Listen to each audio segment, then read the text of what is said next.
Aujourd'hui, nous allons étudier dans cette vidéo des suites arithmético-géométriques.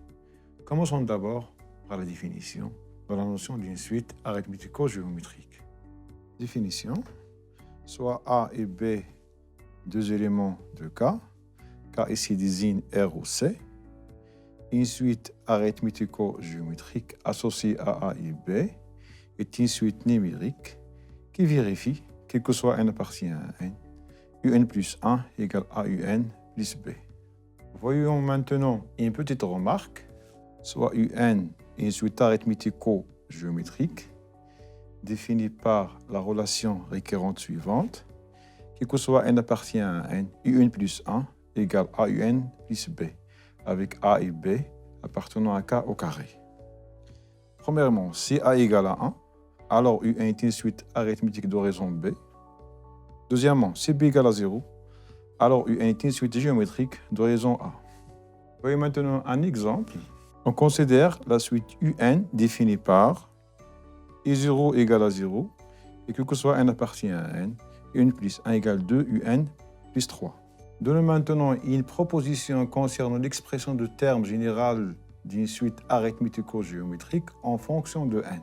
Soit UN une suite arithmético-géométrique définie par la relation récurrente suivante, quel que soit n appartient à n, et 1 plus 1 égale AUN plus B, avec A à B appartenant à K au carré et A diffère de 1. Alors, quel que soit n appartient à n, UN égale I0 moins lambda entre parenthèses fois A à la puissance n, moins lambda, avec lambda égale B sur A moins A. Lambda est la solution de l'équation x égale à x plus b. Nous allons maintenant donner une preuve de cette proposition, soit UN une suite arithmético-géométrique définie par la relation récurrente suivante, un plus 1 égale A1 plus B, avec A, B appartenant à K au carré, et A diffère de 1. On a lambda et la solution de l'équation x égale ax plus b. Donc, on aura lambda égale b sur 1 moins lambda. Donc, on peut considérer la suite Vn qui est égale un moins lambda.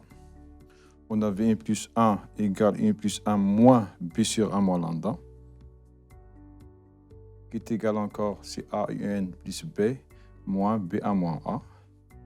Donc, on aura V1 plus 1 égale AUN moins AB sur A moins A. Donc, en factorisant par A, on aura V1 plus 1 égale A facteur de UN moins B sur A moins qui est égal à fois Vn. Par conséquent, la suite Vn est géométrique de raison A. Donc, on aura, quel que soit n appartient à n, Vn égale V0 fois A à la puissance n. En remplaçant Vn par sa valeur, on en déduit, quel que soit n appartient à n, UN égale I0 moins lambda A à la puissance n moins lambda. Voyez maintenant quelques exemples. On considère la suite UN définie par I0 égale à 3 et quel que soit n appartient à n, et 1 plus 1 égale 2 UN plus 3. On a lambda également 3.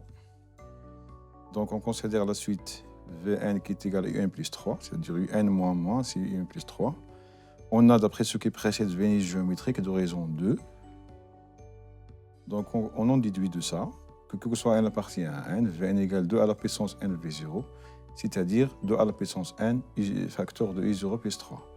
En remplaçant I0 par sa valeur, on va avoir donc, quel que soit n appartient à n, Vn égale 6 fois 2 à la puissance n, qui est égal à 3 fois 2 à la puissance n plus 1. Oui, on aura, quel que soit n appartient à n, une UN égale Vn moins 3. Donc, ça égale exactement 3 fois 2 à la puissance n plus 1 moins 3.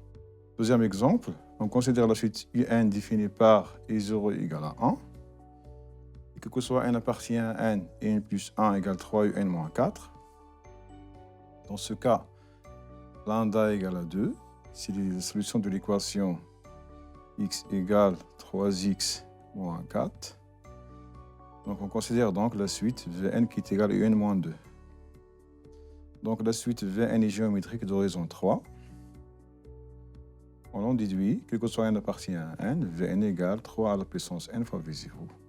On remplace V0 par des valeurs, on aura exactement 3 à la puissance n et 0 moins 2, c'est-à-dire que soit n appartient à n, Vn égale moins 3 moins à la puissance n. Donc, que soit n appartient à n, on a eu n égale Vn plus 2, c'est-à-dire moins 3 à la puissance n plus 2. Nous venons de voir dans cette vidéo les suites arithmético-géométriques et ses propriétés.